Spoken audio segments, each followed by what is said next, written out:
So I've got a question here, Harley. It'd be great to hear what you did when it comes to food on the road, markets, restaurants. Also, it could be helpful to hear any tips you have for renting a bike when you are traveling. That is the question for this video. What would I do when I'm on the road for food? Well, personally, I only prefer to travel to places where I can get my desired food, because I don't want to go somewhere where I can't eat. I'm not a breatharian. There's people that claim that they're breatharians. You're a breatharian? No. Can you just show us that bowl of mangoes for a second? Come on. That's my breakfast. It's my breakfast. It's my breakfast now, baby. No. Yeah. So that would be my ideal breakfast. Some nice, juicy, ripe mangoes. Can't always get that. In Australia, it's pretty hard to get good mangoes.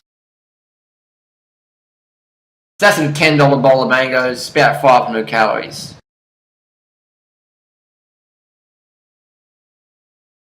So I'm a big fan of going to places where I can get the fruit, I can get the food.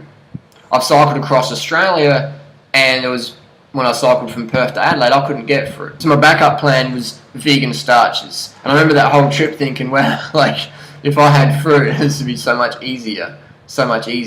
But you do what you can in the moment. So for me, vegan backup plan then was starches, easy. I was having cornflakes and jam, just mixing it up, trying to turn starches into fruit by making them sweet.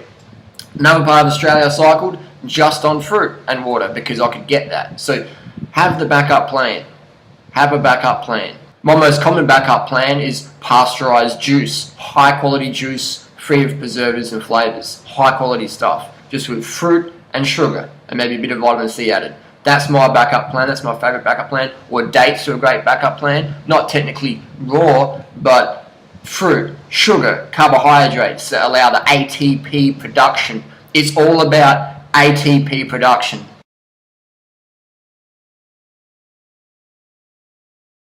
Carbohydrates are the preferred source of ATP. So if you reduce your carbohydrate intake because you can't get your ideal source, so you're not eating, your whole ATP production is just dropping, your whole life quality is dropping. If you're on holiday, your ATP production is dropping, you can't do fuck all. So always have a backup plan. Have a backup plan, have a standby option, have the B plan. Always have that. Renting a bike, I lied, I have rented a bike I think I've rented a bike once in my life. I do prefer to bring my own bicycle with me 99% of the time. My most recent trip to the US, I did bring my bike with me because I had a bike in the US to use and I wasn't doing any racing. I was only there for a short period, didn't really need it. But 99% of the time, I bring a bike. If there's no bike for me to use there, I'll bring my bike. If I'm going to do any hard riding, I'm bringing my bike. If I'm going to Asia, I'm bringing my bike. 99% of the time, I bring my bike with me because renting a bike, when I did rent that bike in Santa Monica, it was pretty crappy.